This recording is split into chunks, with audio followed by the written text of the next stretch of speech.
Assalamualaikum warahmatullahi wabarakatuh. A'udzubillahi minasyaitonirrajim. Bismillahirrahmanirrahim. Kali ini saya ingin merespon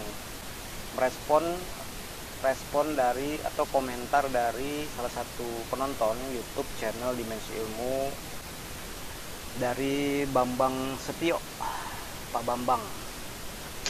Assalamualaikum warahmatullahi wabarakatuh. Waalaikumsalam warahmatullahi wabarakatuh. Kata lain fungsi adalah kegunaan. Allah berfungsi sama dengan Allah berkegunaan. Manusia memfungsikan Allah? Tanda tanya. Termin fungsi pada Allah terkesan kurang pas. Barangkali lebih tepat kata eksistensi, tanda tanya. Begini ya, mau pakai istilah apapun ya, mau pakai istilah fungsi, mau pakai istilah eksistensi, dalam konteks ini yang dilekatkan kepada lafaz jalalah, kata Allah, itu jangan dipermasalahkan. Karena apa? Kata apapun, istilah apapun yang dicetuskan, yang digunakan atau yang kita gunakan itu tidak pernah pas ya. Kenapa kita bisa bilang ngomong begitu? Karena setiap ayat maknanya itu sudah pasti berlapis gitu. Dan bukan satu ayat itu saja. Secara bahasa ya, tapi kalau untuk makna atau maksud yang sebenarnya yang mesti kita tangkap dari kandungan ayat-ayatnya itu berlapis-lapis gitu. Jadi butuh istilah atau diksi atau narasi yang bisa merepresentasikan atau mewakili makna-makna yang terdapat dalam satu ayat, dua ayat, satu kata, dua kata, kalimat, diksi, narasi Al-Quran, dalam Al-Quran itu sendiri. Begitu ya.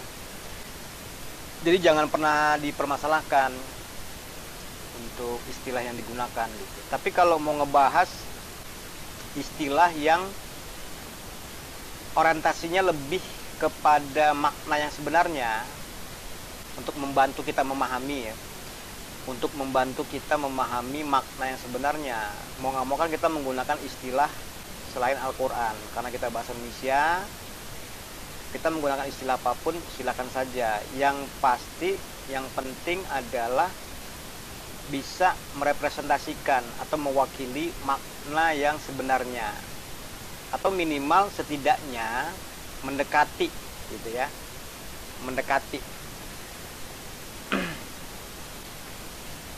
Kalau kita mau ngebahas masalah perbedaan antara definisi fungsi dan definisi eksistensi, kita lihat aja di kamus. Misalnya di kamus KBBI ya.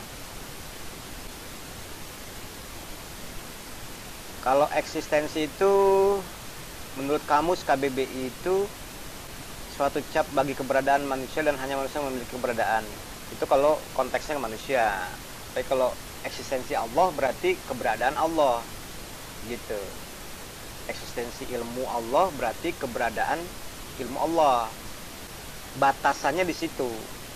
Ruang lingkup penjelasan tentang istilah eksistensi itu hanya sebatas tentang keberadaan atau adanya gitu.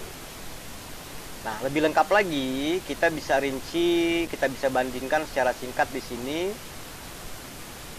Kita mulai dengan kata fungsi ini. Definisinya adalah mengacu pada peran, tugas atau kegunaan sesuatu. Nah, istilah fungsi ini menjawab pertanyaan untuk apa sesuatu itu ada. Nah, ada itu eksistensi, berarti untuk apa sesuatu itu eksis gitu. Jadi bukan sekedar ada, tapi untuk apa gitu, for to be gitu ya, bukan sekedar ada gitu, apakah ada gitu kan. Nah, itu tinjau dari sudut definisi fungsi. Dilihat dari sifatnya. Fungsi itu bersifat tujuan atau operasional. Biasanya terikat dengan manfaat atau kontribusi terhadap lingkungan, sistem atau individu. Dalam konteks Allah itu tentunya cakupannya jauh lebih luas, meliputi alam semesta atau kenyataan hidup ini. Contoh misalnya yang sederhana, fungsi jantung. Ini dalam hal penggunaan kata fungsi ya. Fungsi jantung dalam tubuh manusia adalah memompa darah ke seluruh tubuh. Fungsi meja misalnya adalah sebagai tempat untuk meletakkan barang atau bekerja gitu. Nah, berikutnya, sedangkan eksistensi secara definitif, definisinya itu eksistensi mengacu pada keberadaan sesuatu. Jadi ruang lingkup penjelasannya itu terbatas pada hanya keberadaan. Beda dengan fungsi kan, bukan sekedar keberadaan, tapi ada peran, ada tugas, ya seperti tadi ada kegunaan gitu. Apakah sesuatu itu ada atau nyata? Ruang lingkupnya itu bicara tentang itu. Nah, eksistensi itu menjawab pertanyaan, apakah sesuatu itu ada? Apakah sesuatu itu eksis? Gitu. Itu ruang lingkup penjelasannya seperti itu. Batasan dari kata eksistensi ya. Ditinjau dari sifat sekarang. Sifatnya itu bersifat ontologis. Dalam arti lebih berfokus atau ruang lingkupnya atau batasannya tentang atau pada keberadaan daripada tujuan atau manfaatnya. Fokusnya pada keberadaan ketimbang tujuan atau manfaat gitu. Itu sifatnya. Atau bisa dibilang ruang lingkup lah ya. Contoh misalnya, kalimat eksistensi pohon adalah fakta bahwa pohon itu ada di dunia nyata. Kalau eksistensi Allah berarti fakta bahwa Allah itu ada di dunia nyata gitu. Contoh lain misalnya eksistensi manusia menekankan pada keberadaan individunya sebagai makhluk hidup, terlepas dari perannya atau fungsinya. Beda konteks lagi, beda hal lagi yang dibahas gitu. Kalau bicara tentang eksistensi, tidak kepada perannya atau fungsinya. Kalau soal peran dan fungsinya nanti bicara tentang fungsi. Di situ perbedaannya di situ ya. Nah, perbedaan singkatnya begini. Ditinjau dari beberapa aspek ya tentang fungsi dan eksistensi. Pertama, aspek fokus atau ruang lingkup ya. Itu fungsi, tekanan wawasannya kepada peran atau kegunaan. Sedangkan eksistensi itu fokusnya atau tekanan wawasannya kepada keberadaannya gitu. Keberadaan. Itu dari aspek fokus. Sekarang dari aspek pertanyaan inti. Fungsi tekanannya itu kalau untuk pertanyaan inti, pertanyaan intinya adalah untuk apa? Itu fungsi.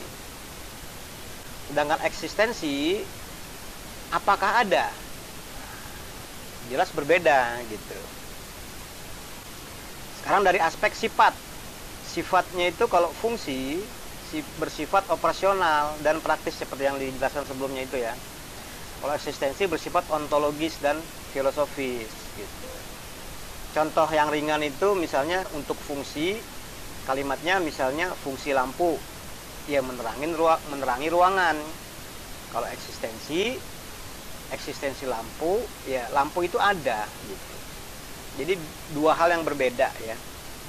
Nah, dari kedua kata ini nanti silakan pilih untuk disematkan kepada lafaz jalalah. Dia lebih dekat ya. Lebih dekat maksudnya atau orientasinya kepada makna Allah itu berfungsi atau Allah itu ada. Nah, silakan nanti pilih gitu. Jadi, secara filosofis sesuatu bisa memiliki eksistensi. Sesuatu itu bisa apa aja, termasuk Allah gitu.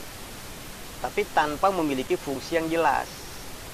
Itu eksistensi tanpa memiliki fungsi yang jelas. Tetapi untuk sesuatu yang diciptakan manusia, dalam hal ini konteks ini misalnya Allah ya, diciptakan Allah, biasanya fungsi menjadi alasan utama eksistensi. Jadi tetap butuh kata eksistensi di dalam fungsi gitu. Di dalam fungsi pasti ada eksistensi, tapi di dalam eksistensi belum tentu ada fungsi gitu. Bisa bedain ya maksudnya. Misalnya sebuah batu ada, tetapi belum tentu memiliki fungsi spesifik sampai batu itu digunakan. Kalau batu hanya menggeletak, itu namanya eksistensi batu. Tapi kalau batu itu misalnya sebagai alat, bahan-bahan untuk membuat rumah dan sebagainya, nah itu fungsi namanya, fungsi batu. Begitu. Jadi cakupannya itu bisa dipahami ya. Kembali silahkan pilih, yang pasti istilah apapun itu yang kita gunakan, mau dia eksistensi, mau dia fungsi, mau dia kebesaran, keagungan untuk disematkan kepada Allah segala macam itu hendaknya kita orientasinya kepada mempermudah kita memahami ayat-ayat. Jadi yang harus kita pahami itu ayat-ayatnya gitu. Kalau soal istilah itu bisa kita pinjam, bisa kita pakai istilah apapun untuk merepresentasikan makna itu gitu, atau mewakili makna yang sebenarnya, minimal mendekati lah gitu. Kalaupun kita belum memahami ayat-ayat sepenuhnya, seluruhnya, sejumlah ayat atau seluruh ayat-ayat Al-Quran gitu, mendekati gitu. Saya rasa itu ya, semoga bermanfaat.